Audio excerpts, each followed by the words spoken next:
resource in the Google Art. If you look up the FIDM Museum on Google Arts and Culture, you will see so many online exhibitions and lots of great photographs, and it's a really neat way to get started. So let me just see if Kevin is on here yet. He is going to be joining us as the FIDM Museum, so I don't see him just yet. So we'll wait a couple more minutes. If you follow the FIDM Museum on Instagram, you might also see our unboxing videos.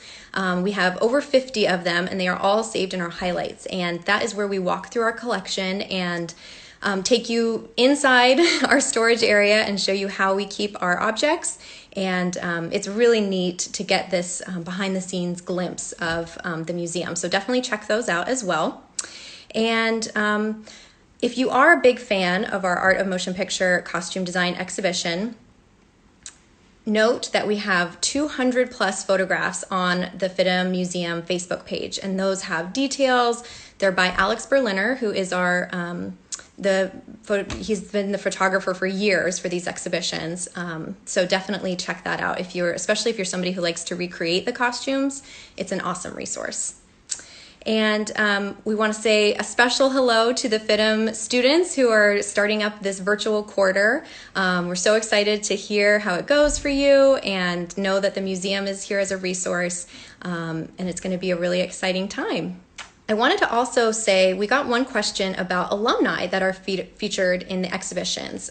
This year we don't have any alumni in the Art of Motion Picture costume design, but typically we do have multiple FIDM alumni represented, both in our Emmys exhibition and in the Hollywood exhibition. So we had Alex Friedberg, who won the Emmy for Big Little Lies. We have had Trish Somerville, Salvador Perez, who's the president of the Costumers Guild, Costume Designers Guild. He's an alum as well. So lots of really interesting work being done by FIDM alum. Marina Toybina did the Masked Singer costumes, which we had in the Emmys exhibition. So really, really amazing work being done by the FIDM alum out there. Hi, Kevin. Hi, everybody. Hi, Joanna. Welcome to our Thank first you. Instagram Live. It's so exciting. Yeah, so everybody, I want to introduce you to Kevin Jones. He is the museum curator for 20 years. He's been at the FIDM Museum, just celebrated his anniversary. Right. And Thank you. so please, we have some questions that we're going to go off of, but if Great. you guys have questions, please put them in the comments, use the little question sticker. We really want it to be just a conversation, and whatever you're curious about, we're really happy to answer your questions and do a deep dive into one of what I am calling a Los Angeles tradition, because after 28 years, I really think it is part of the culture of our city now. It is that, yeah. We are contacted constantly by the next year's individuals who want to come and visit while they're in our gallery with us now. I mean, it's amazing how many people look forward to this. And we give so many tours every year for this show. And we have a lot of people who come back again and again, who literally have been with us all 28 years. But it's also interesting, every time I start one of my tours, I say, okay, we're in class right now, we're in school. So there's going to be Q&A, and raise your hands. How many of you have never been to one of our exhibitions before? And inevitably, I always have new people joining. So even after 28 years, people are still experiencing and discovering the FIDM Museum. And of course, these incredible Hollywood costumes that we have the privilege of bringing every year to our galleries to share with our students and all of our visitors. Yeah, and I want to talk a little bit about, it is in its 28th year. You've been there for 20 years. I was just saying I've been here only 6, but even in my short time, it has grown so much. I know the exhibition started just up in the corridors of the school building, and then when we got our galleries, expanded from there. And I think since then, every year, it's just grown so much in scope, which is really interesting. One of the questions that we got was about how we interact with the studios. And so I think you probably have a firsthand account of how much that's changed just in the past few years. We've seen the growth of studio archives. Right. What's interesting to actually be able to look back 20 years is, we used to have just one small, it was a nice sized gallery. It was just one gallery. In 2000, for my very first Hollywood costume exhibition, we had expanded to our 3 galleries now, including the museum shop, out to the park area, which is where our entrance is. And It started out very small. It was only meant to be a one-off exhibition. Our former gallery director, Maggie Murray, came up with the idea. And great, you know, a Hollywood costume show. But it proved to be so popular that we've been bringing it back ever since. And the way it kind of morphed was we would contact the studios and, you know, ask, do you have any costumes? We're really interested. And it was a little bit tricky at first because, you know, it wasn't a well-known institution in Los Angeles, and it was not known by the media around the world who now come and visit us each year. So it was a bit of a struggle at the beginning, and we actually used to also connect with some Hollywood costume collectors to showcase old Hollywood. So it was a balance between old Hollywood and the contemporary films that had come out the previous year. But as the show was growing, as it became popular, as more and more studios wanted to get involved, more designers wanted to get involved, the word was spreading, we eventually phased out using old Hollywood costumes from private collectors and some from the museum's collection because we actually ran out of space. We now fill up 3 huge galleries with costumes, more than 100 each year, and so it has definitely changed. We also used to really have to physically go to each of the studios and pick the costumes up in our cars and, you know, haul them over. That has changed greatly, whereas, you know, we're now studio archives often deliver the pieces to us, often with staff for installation. So it's very interesting how it used to be very only hands-on for the museum staff, and now we work with all of these studio staff people, designer assistants come and help install as well. It's really become something much bigger, much more formal in the sense of how we have to work with each of these studios, and we really feel that we've contributed greatly, FITM Museum, to expanding how it's thought of with Hollywood costumes and how they're used once productions wrap up. They actually don't just disappear, but there are now places like FITM and the studios are using their costumes to help promote each of their films every year. Yeah, I think that's one of the big changes that we've seen is the establishment of studio archives and how, as you mentioned, how formal that's becoming and how in demand. So we always joke that, you know, we used to have the pick of the litter when we wanted to have costumes, and now we're really competing with using the costumes for promotional reasons. So a lot of times, especially towards the end of the year, the costumes will be at premieres for the films, and you know, for different, they're seeing the value of costumes, which is fantastic, especially for costume designers, for their work to get recognized, but makes our job a little bit harder. It does, because we have to guarantee that we can keep the costumes for the run of the show, which is generally around 2.5 to 3 months. Yeah. If any of those costumes are needed in between that time, we can't borrow them because we can't install, deinstall, and so forth. So it has become a lot more work. There is more to select from now. I mean, movies, we're in a golden age of movie production right now, and especially with the kind of crossover now that we see happening with the big screen to the little screen. It's becoming the screen. Right. Yeah, that's a good point.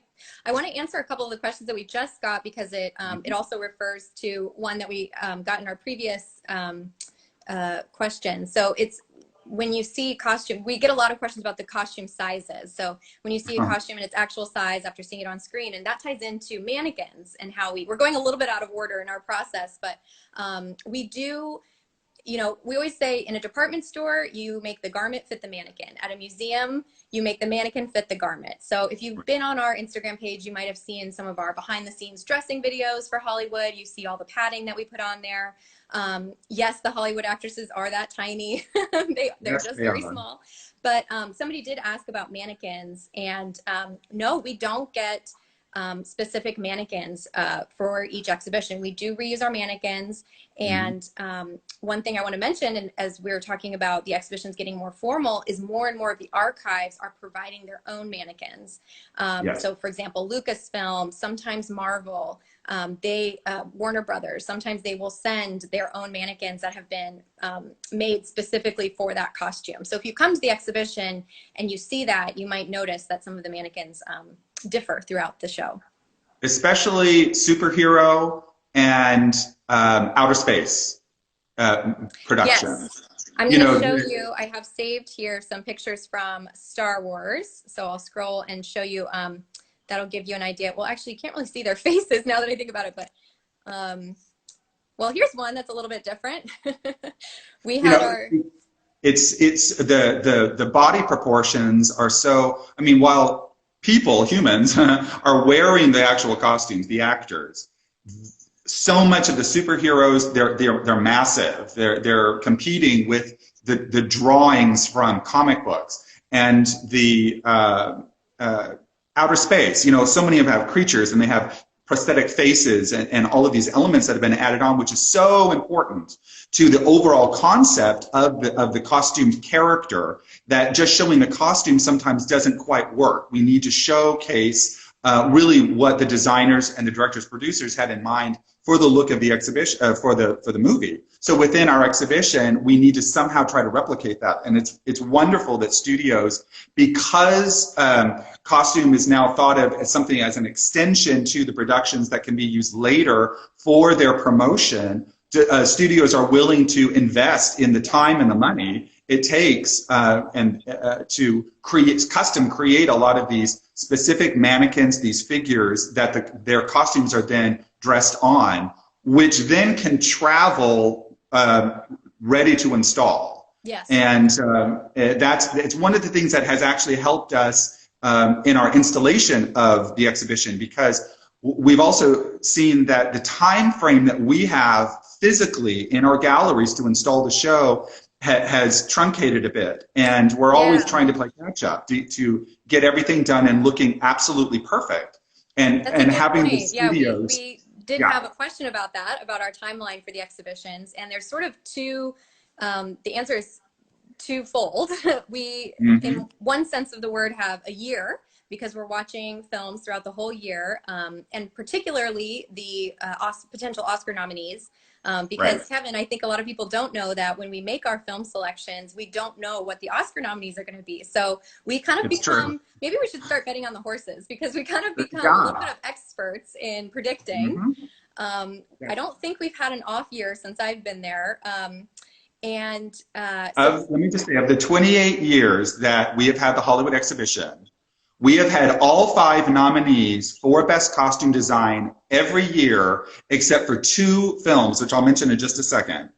And we have maybe, 80% of the exhibition is actually installed. We're in the middle of drilling down the mannequins the day the nominations come out. And we don't have any kind of special behind-the-scenes insider information.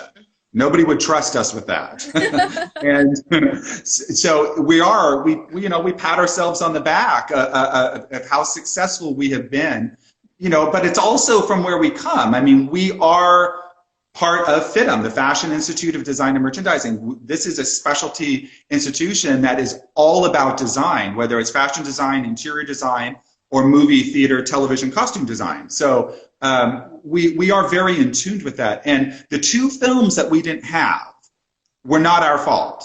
We wanted exactly what you're going to say. Yeah. The first one, and I remember, and it was so embarrassing, is we wanted the costumes from The Devil Wears Prada. Hello, it's a movie about, the fashion industry. But all of the costumes had actually been sold when the movie premiered, as a fundraiser. And we literally couldn't find a pair of shoes. So we couldn't have those. And then I think it was The Affair of the Necklace. And we actually had the costumes coming from Italy, but they got stopped in the Washington, D.C. area with customs, because one of the costumes had some exotic feather on it or something or other. And even though we're a nonprofit educational institution, we do not own the costumes. They were just to be borrowed, and then they were going to go back in 3 months. they were still stopped and they were not allowed in the country. So we did not have those costumes for the opening. That's something that a lot of people probably also don't realize is that that's not the first time that's happened. We, as the museum, we have a fish and wildlife license because we have this issue come up quite often of foreign materials. I can think of a few examples over the past few years where we've had some things get caught in customs. But back to our timeline, so we are looking for the entire year, but as far as physical installation, it's 6 weeks maybe, which is a huge short turnaround in museum world. So we have to really rely on our amazing team, Peter Lamb, our creative director and gallery designer, and also all of the interns, volunteers that join us for the install, because we definitely wouldn't be able to do it alone. No, and it is difficult. Because we've been doing it 28 years, we know the flow and what we're physically able to do. And it's actually one of the reasons why we limit the installation to between 100 and 125 mannequins at the very most. We just cannot do more because we don't have the time. You know, with the holidays, with the new year, that always kind of interrupts everything. We tried to bring in the costumes in December to start the process of going through them, doing condition reports, figuring out our mannequins, what's going to fit on what, the sizes. We measure everything. We measure our mannequins to just start figuring all of that out. Then the holidays come, interrupts everything, but literally on January 2nd, we're all in the gallery, you know, heading into this major installation that we know is going to be 5 weeks generally. We've done it in 4. We're happy if we have 6 weeks until our opening. Yeah, it's a really tight turnaround. So I think a lot of, and you know, but it's a lot of good team building down there in the gallery when you're down with your drill and dressing the mannequins. A couple of other questions that have come in. Do we get to keep the costumes afterwards? No, we do not. We return them. Oh wait, Kevin has an example of this. Yes, I do. I actually do. So no, everything's on loan for the Hollywood exhibition, which is great because it's a way for us to work with so many different people and different organizations, studios, rental warehouses, designers, production assistants, you know, all over the world, because, you know, the film industry used to kind of really be Hollywood. Now it isn't. It is global, and everything is on loan, and we don't have storage space if we had to store and keep all of these pieces. But once in a while, you know, a film will come in and it'll really spark a lot of interest for us with the rest of our collection, because we do have a collection of 15,000+ pieces of historic dress that span about 400 years, but we also have a Hollywood costume collection, and we always like these crossovers. So there have been a couple of times where I have asked the designers first, they go to whoever owns it, the studios, the production company, whatever, to say, you know what, we really like this. Is there any way that you would donate this ensemble to the museum's collection? And we have had success with that a couple of times. Sometimes no, other times, you know, maybe. Well, that leads us into another question that we had earlier, which was the involvement of costume designers in the exhibition. And that's changed a lot as well. Sometimes for a smaller film, we can only go through the costume designer because it was such a small production. They're the only ones who know what has happened to the costumes. More and more, as we were saying, as the exhibition grows, as the life of the costumes grow after the film wraps, we are going through the archives, and it's the archives that are liaising with the designers.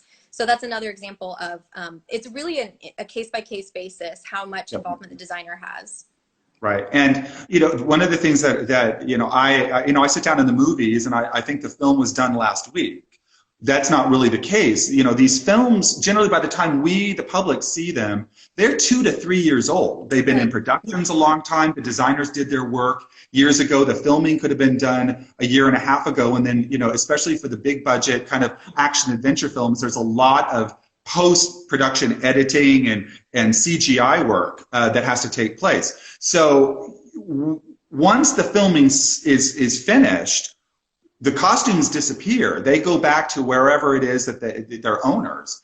And so they have to be found again, sometimes 2 years later when we're requesting them because we want to showcase them in our galleries. So it's wonderful when we can work with the studio archives, and not every studio has an archive. I mean, that's a big investment of time and labor and space to take care of the assets of whatever the studio is. And so it's great when we can work with those individuals. But like you said, Joanna, sometimes we have to go to production people. We go to PR. Yeah, that's been another development over the past few years, for sure. That has grown big. And sometimes the designers. We have definitely built up a great connection with a lot of the most incredible, wonderful designers, some of whom, as you mentioned at the beginning, have come out of the FIDM classes that are teaching, which is fantastic. So it's that kind of full circle. But it's difficult to find these things, and we want to also get the installations correct. Mm. These costumes never come with instructions on how to dress, and a lot of them can be really involved, lots and lots of layers. I don't know how much armor I have dressed over the years that maybe have 20 different pieces for one outfit, you know, and they arrive in a box. And if there's not an archivist or somebody to help tell you this goes here, this is what you do first, you know, to get it correct, it can be difficult. So it is wonderful that we can reach out to our designer friends to say, hey, can you come to the gallery before we open and let us know if we got things correct? Or we send them photos, which is great. Digital now, we can snap them and almost, they can be in, you know, Tangier. We're here installing, and at the same time, we're having a live conversation to make sure that their installation is correct, and that when they come to our gallery, they're happy with their presentation. We got another great question. Are we able to participate with research towards the development of costumes for film?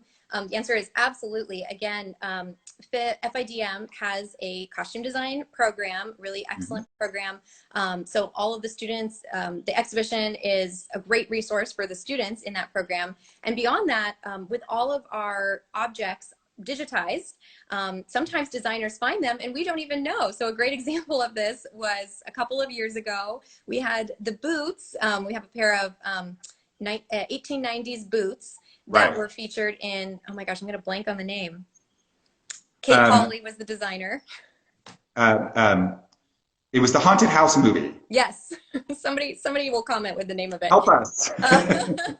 We have so many films. We were able to display the boots, which unfortunately I don't have a picture of it on my phone, but we were able to display the boots next to the boots that she based her costume on next to the object. So that was a really cool example. I was coming down into the gallery to you know, work on whatever part of the installation, and from across the gallery I saw these boots sitting on the platform. I thought, who has brought down the 1890s boots? They're black and Crimson gold. Peak. Thanks, Megan. Crimson Peak. Yeah. They're black and gold leather. They're really beautiful. I thought, I never authorized anybody to bring these boots down to set them on this platform, and I got closer. I thought, oh my God, these are from one of the films. Yeah. They were really close, but they had actually been scaled up in size to custom fit the actress who ended up wearing them. So it was really, and the designer had seen the photo that we had taken of those boots on our blog. And we had a front and back view, so you could perfectly see all of the details, even the lining, without having to say, hey, can you pull those boots out of your collection storage so we can see them? And then all of a sudden they showed up. So that was a fun example of being able to show the actual artifact with its exact recreation for the film. Yeah. We also had a couple questions about how we put together the exhibition. So I just want to give a brief synopsis of how that. We've mentioned that we are planning for it basically for the entire year. We do a jury panel, so members of the FIDM Museum staff, as well as Salvador Perez, who's the president of the Costume Designers Guild. And we're really looking for a wide range of genres, size of films. You know, we want superheroes, we want indie films, we want, you know, historical fiction, biopics, all of that. So we want a really good representation. And then of course we're limited by size. So as Kevin mentioned, we can really only fit 100 to about 125. So it is such a hard decision. And of course, also it's what's available. So a lot of times the studios have our heart set on a certain costume or a certain film, and it's just not available to us. And all of these decisions. And another thing that we also want is the key costumes too, that really tell the story about the film. You know, you could have a crowd scene that has 500 people, and we sometimes can get those costumes, but do they really tell the story of whatever the film is that we would like to showcase in the exhibition? So it's a very difficult, you know, situation sometimes to actually find those costumes, or if they're even available. Yes, absolutely. It's you know, and even for them, you know, sometimes the studio archives will say, oh, we loved that one, but it belonged to the designer, or it went back to the rental house and the rental house has now, you know, sent it off to wherever it is. That's another thing I should probably touch on. Some of the objects that we get go to the costume archive, go back to the designer, or they're from a rental house. So sometimes we need to make arrangements directly with the rental house if it wasn't something that was made originally for the film. Oh, I can show you an example here. Some of the costumes from Little Women were actually rentals, but the ones that we have on display are the only ones that went back to the Sony archive. So let me... The costumes, you know, they do come from all over the world, and at these rental warehouses, they literally have millions of pieces of clothing. Some of it is actually period clothing, you know, 1960s, 1950s, the 30s, and then a lot of it is beautifully recreated from the 16th century or the 18th century. And there's such a lot of value in costumes, and this is also how designers are able to do some of these massive productions, that there's no way that they could custom make garments for every single actor in a film. So they go to these rental warehouses and are able to style the stock together. And palace costume, Western costume here in the Hollywood area. There's Torelli's in Italy. There's Kosprop and Angel in the United Kingdom. So they're really located all over the world. And sometimes a single mannequin could have pieces that are pulled from 3 different costume warehouses. Absolutely. Yeah, and we've had that problem in the past where we could get part of an outfit, but not everything to pull it together. And therefore, we've had to scrap not being able to use that outfit because we simply couldn't pull it together. Hi, Mitchell Travers, costume designer for Late Night and Hustlers, and hi, Ariane Phillips, Academy Award nominee for Kevin's favorite. Actually, I asked Kevin before this what his favorite in the exhibition was, and Kevin, do you want to tell everybody? Once Upon a Time in Hollywood. Yay! So I've got a little picture up there on the screen. Yes. I see, Ariane, I love your costumes for this film, and I love the film. I thought it was amazing. I really felt like I was watching a documentary. It was incredible. I mean, I'm a fashion historian, and so, you know, I go to the films and I want to see real authenticity, and you know, and sometimes the films are really authentic and other times they're very stylized, and that's fine too. But I really appreciate when something, you know, a film is done and it's like you're looking at the past. The costumes literally become clothing. And, you know, it's a very fine line. And when a designer can hit that mark, I just really appreciate it. And I really felt that with Once Upon a Time in Hollywood. I just really enjoyed it. One of my favorite elements is the belt buckle, Stuntman's Association member, just those details that, you know, that's what I love our exhibition is you get to see those details that all of the thought the costume designers put into their designs. We also so much that. Oh, I was going to say, we're all obsessed with this Hawaiian shirt that Brad Pitt wears. I remember Ariane saying that Brad looks amazing in yellow, but also Brad kind of looks amazing in everything.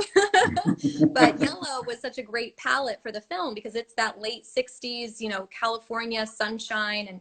And a lot of people might not know this isn't an actual vintage shirt. She compiled all of her research to make this recreation. Unfortunately, I don't have a close-up of it, but you can see it in the corner there. And that fooled me. I really thought that was an actual vintage piece, but it was a recreation down to the thread of it. And Joanne, it's great that you put the detail of the belt buckle because designers put so much work into their costumes. You know, the point of costumes in movie is to create character. It's not, you know, what is this actor, what would they like to wear in their, you know, real life out on the street? No, it's what that actor is living in. It's that character to bring them to life, and their visual presentation, of course, is vital. And yet the designers put so much effort into these that there's details that don't make it on screen. We see the belt buckle, but there's never a close-up, in the movie that you can actually see that, that's the kind of belt buckle that character would actually have worn because he's a stuntman in the movie industry in 1969. So, and we've had other costumes in our exhibitions that it's a real privilege to get to work on them, because we get to see the insides and how they're constructed and a lot of the kind of secret aspects that the designers and the creators, the cobblers, the shoemakers, the milliners, yes, the distressers, the dyers, all of these people that go into creating the costumes for the film, we get to see so much of the details that even our public, when they come to our galleries, don't get to see. I remember with The Great Gatsby, the suits were so beautifully constructed and all tailor-made. And, the actors never kind of opened a jacket and you saw the lining. But the lining of, like Leonardo DiCaprio, it had dollar signs or some kind of a motif that for that actor, it just helps them get into character because they know they're wearing it. I mean, those are some of the thought processes and wonderfully creative elements that costume designers in the movies and television come up with to help their actors do what they need to do on screen. And this is another example. Dolomite Is My Name by Ruth Carter. The linings as well. I know she went to International Silks and Woolens here in Los Angeles, and beautiful, beautiful silk linings that you don't actually see. Custom footwear. You can see the little powder blue shoe, platform shoe down there. And you hear it again and again. One of the things we really try to feature in the exhibition is multimedia. So video content, sketches, photos. And one thing you just hear actors say over and over again is, it's not until I put the jacket on that I really felt my character. And it's great for the public to see how much costume design is essential to the movies that they love. One thing we like to say on our tours is, imagine watching a movie on silent. You still can kind of tell where you are and what's going on based on the costume design. Obviously production design and things like that as well. But the costumes tell you so much about the character, and the designers have 2 hours to give you so much backstory about somebody. And so we're glad to be a very small part of that, of showing the audience of what an essential role costume designers play in the overall production of a film. I've got off topic. I'm going to show you my favorites. I went on a little costume designer love letter belt buckle. What we really liked is that he reimagined a lot of the costumes. So they're not exact replicas of what Elton John was wearing. Except for the Dodgers uniform. I mean, that's a pretty iconic look. The one change he did make was that the original was full of sequins, whereas this one is full of Swarovski crystals. So it gives you that extra sparkle under the camera lights. And of course, being in Los Angeles, we were so excited to have this front and center when people walked in. But it just, the razzmatazz and the construction, and here's another favorite. This is the Yellow Brick Road look. So everything is a reference to Wizard of Oz. We've got, the emerald is on his belt buckle, the Tin Man shirt, the scarecrow on his hat, which you can't really see in this photo. So everything just so, here's his ruby slippers. Everything's so well thought out. And we just thought it made also a really great, striking entrance to the exhibition. Like when you walked in and saw that, it was just really overwhelming. And there's a good shot of this entrance. And the devil outfit in the center, we were told that there's approximately 240,000 Swarovski crystals that were hand set on that by 8 people, and it took a week to do all that. So a lot of the questions that I get when I give tours are, like, how long does somebody have to work on this? Productions are quick. Time is money. And when you sign your contract to be the designer, it varies, but the average that I've come up with, talking with a lot of designers over the years, is it's generally maybe about 8 weeks. So that means you hope that your cast is set and that you can do your research, buy all your materials, have your crew together, start making all the costumes, have all of the actors come in, including all the background people, to be fitted, make all those adjustments, and have everything ready for 3 o'clock in the morning out in the Sahara Desert with 500 people. You know, I mean, it really is extraordinary that so much is done so quickly, and yet there's so much creativity, and a lot of these outfits really are very labor intensive. So designers have to, categorize what is going to be the most important according to the story, telling the story, and the key costumes, and they will obviously be the ones that are worked on the most, that are given the most thought and care, because they are going to be literally center front to the camera, whereas background characters may just be more the silhouette and the color palette that the designer requires. But all of the details are not so perfect because they're going to be, blurry as background characters. And it's incredible that when we get the costumes in our gallery, how often they can look very similar to what you see on screen or completely different. It's a really good point. We get that comment a lot. A lot. And it also, just depends. Now with the height of digital manipulation of costumes, especially in the superhero films, you see sometimes people say, oh, that actually looks so much different than I imagined it to be, because of all of the post-production that goes through. And Megan has made a comment, assistant costume designers are the unsung heroes of film production. And I think that goes for the entire costume designers team. Something we always talk about in our tours, costume designers need to be both have the creative side and the business side, which is why programs like the FIDM costume design program is so important, because it teaches you both, because you're managing a team as well as putting together all of those creative ideas. And so you really have to learn how to delegate.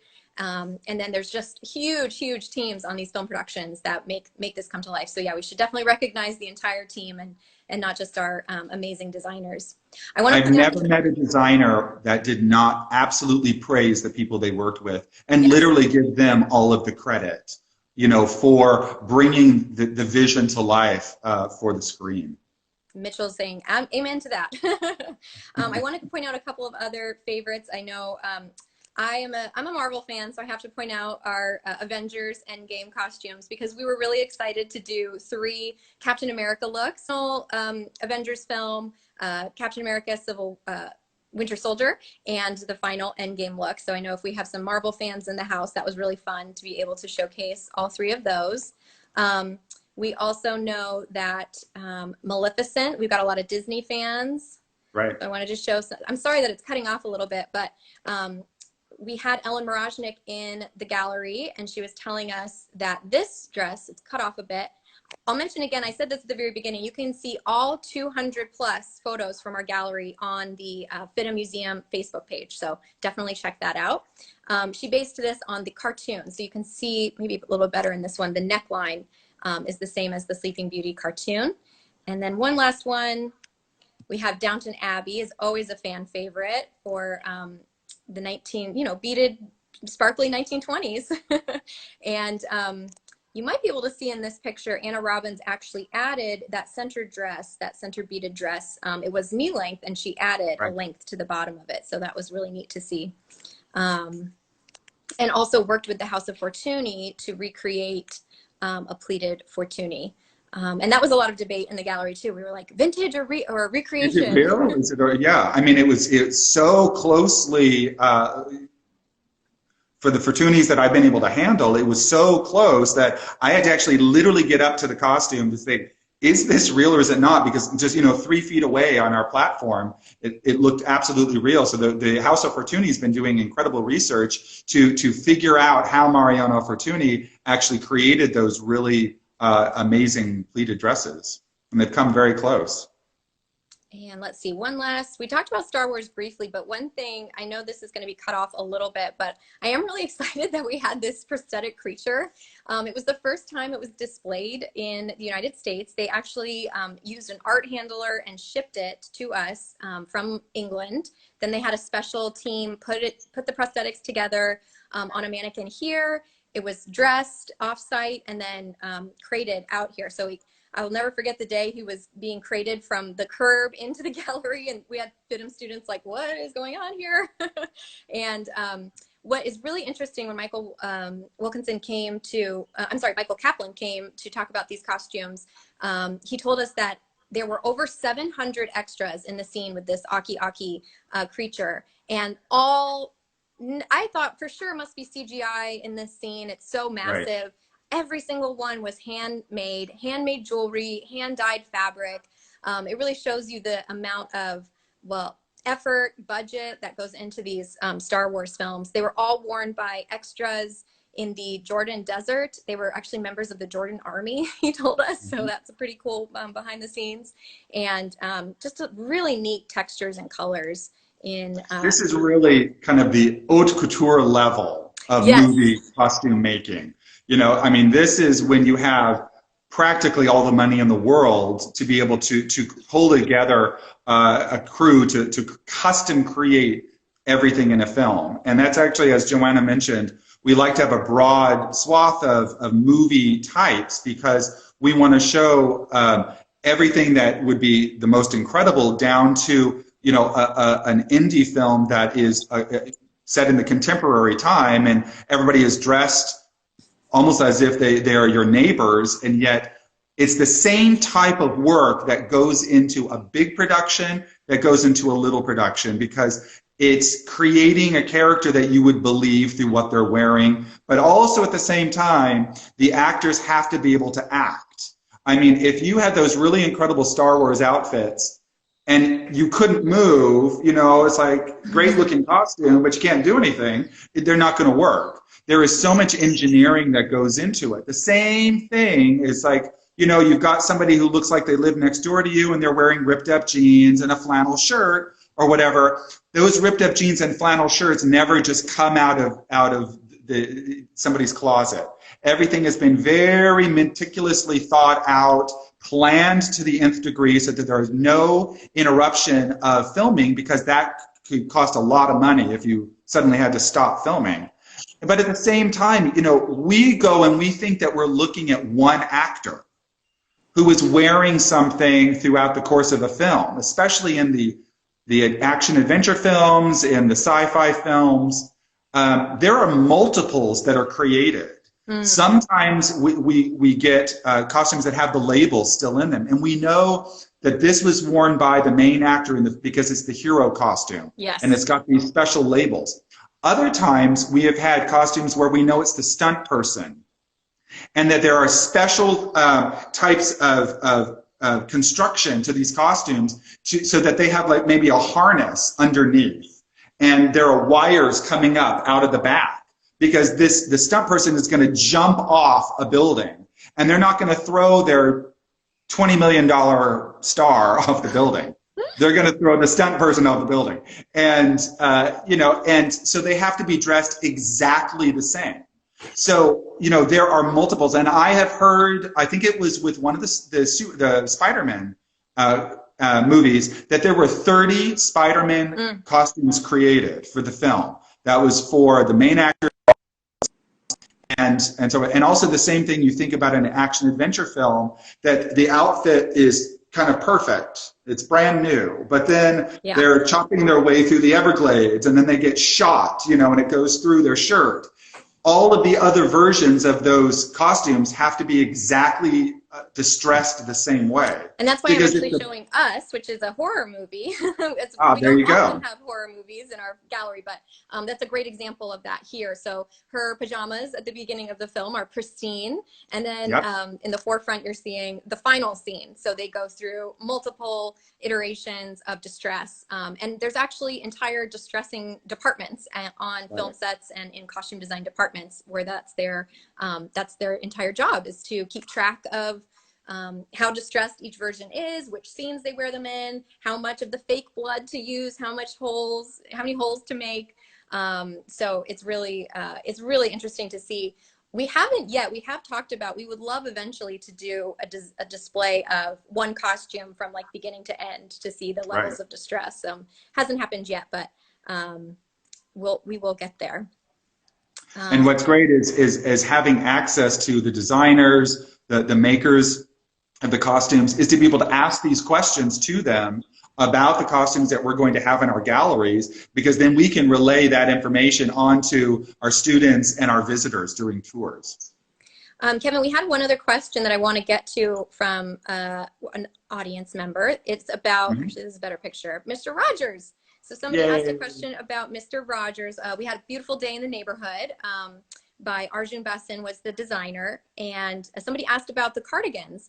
And Mr. Rogers' mother would knit him a cardigan every year for Christmas. And so the designer knew that he wanted to recreate that look. But they had to be a little bit worn, right? They couldn't look brand new, as we just talked about Exactly. with distress. The clothes need to look lived in and worn. So he actually found a knitter that was working in the New York theater scene to recreate this cardigan for him. Made a few, obviously, as we just talked about again, a few different versions. He chose red because that's sort of the most iconic color. And so that's what you're seeing here. It's a hand knit sweater from somebody in the New York theater world who works in the costumes there. The tie is actually on loan to us from Mr. Rogers' wife. Yes. She lent it to the production. She actually let the designer come in and take a look at all of his clothing that he had and lent quite a few ties to the production. And then Sony was very generous to let us use it in the exhibition as well. So this is Mr. Rogers' actual tie that we're looking at. And I have to say that I loved Mr. Rogers as a kid. I watched him all the time. And when the tie arrived at the museum, I told everybody, I am tying Mr. Rogers' tie. Yeah. So I called that one immediately. And it was really fun. I mean, here I am. I thought, oh my God, I'm tying Mr. Rogers' one of the ties that he wore on the show. And the thing that's neat is kind of that behind the scenes information because the label is underneath and it's Giorgio Armani. So you would not have guessed that. Mr. Rogers was wearing Giorgio. So it was good in the neighborhood. Yeah, we feel really privileged, sometimes when you get those neat, you're putting on a costume and your hand goes into the pocket and all of a sudden it's a little scrap of script that's been highlighted or gum or, whatever it might be. Yeah. One other detail I wanted to show. This is from Little Women, embroidered JM for Joe March. That's another detail you might not have seen in the film. We did get a question about how we handle the costumes. Historically about that, Joanna, the photo of the initials, that is historically correct. People would mark their underwear because it was being laundered, and you'd send it off and being laundered, and you'd have to identify your underwear, white, all this white underwear, and you would put these initials on there. And so it was neat to actually see Jacqueline Duran do that actual historical detail. The thing that I thought was interesting about it for the film is it was actually made much bigger than the embroidered or marked underwear that you see in real life that we have actually in the museum's collection. Oh, that's so fascinating. So in the film, it was just ramped up a little bit to make it a little more viewable, even though she probably knew there wasn't going to be a close-up of that specific detail. Oh, I love that. Taking that research and then, bumping it up to the next level so that the audience can interpret it. That's really cool. Right. We did get a question about how our costumes are handled. We are a museum, so we do condition reports when the objects come in. Even though they have been worn by people, they're very distressed. We want to make sure we're using museum practices. We get a lot of questions about gloves. That is really dependent on whoever is working on the object. If I'm dressing something that's quite messy and dirty and has a lot of distress, let's say, I will wear gloves. But it's not a requirement, and that's in the museum world as well. That's kind of something that is talked about quite a bit, is wearing gloves or not. But we do treat each object as a museum piece. We use archival materials when we're padding and dressing. So when they're in our gallery, they are museum pieces, even if they're going to be shipped off and worn again for the sequel, which has happened sometimes. We did get something pulled once to be shot in the sequel, which is always kind of exciting. It's so interesting, this whole idea about washing your hands now and so forth. In the museum field, that's just ingrained in us. We wash our hands constantly because sometimes you need to actually have the dexterity to do some of the really fine closures and things. I mean, costumes can be, especially the social media costumes, the sci-fi costumes can be really intricate, and you have got to be able to get in there, and gloves are just not going to work. But at the same time, as Joanna mentioned, I have had to handle some costumes that truly, I don't know how the actors even wore them. They were so incredibly, disgustingly grody. Yes. And it's because that's what the character needed to wear. But boy, you just would never want to touch them. And seriously, leather outfits that were cured. Leather is cured with urine. Yeah. In the 19th century. And there has been designers who have wanted to go so authentic that they have actually cured the leather that they used for their movie stars in using urine. So I had a joke that's for a when you while wear that gloves. I was constantly dressing dirty Tom Hardy costumes. So we had Mad Max, and then we had the Revenant, and I was like, all right, Tom Hardy, Yeah. clean your act up, man. Right, right. We have about 5 more minutes, so I just wanted to get to something else that we get asked about constantly, which is that's an okay picture, but our paper wigs. And I wanted to let everybody know that Carolyn Jamerson, our collections manager and mount maker, is the mastermind behind our beautiful wigs, which really just bring Mannequins to life. Yeah. Marie Antoinette would have hired her. Absolutely. I mean, she's so good. And she's actually going to be doing a tutorial on her paper wigs in the coming weeks. So we're really excited about that. Stay tuned to the FIDM Museum social media. We will be announcing the date for that. Just to give you a quick sneak peek of what she's going to talk to you about, she uses watercolor paper and cuts it into strips, and that is the basis. But I'll save the rest for when she, I'm trying to get a good picture here, but I'll save the rest for when she gives you the tutorial. And the reason why we do the wigs is because it's so vital to the proportions of the outfit. It's amazing because we have these mannequins dressed, and the mannequins have bald heads.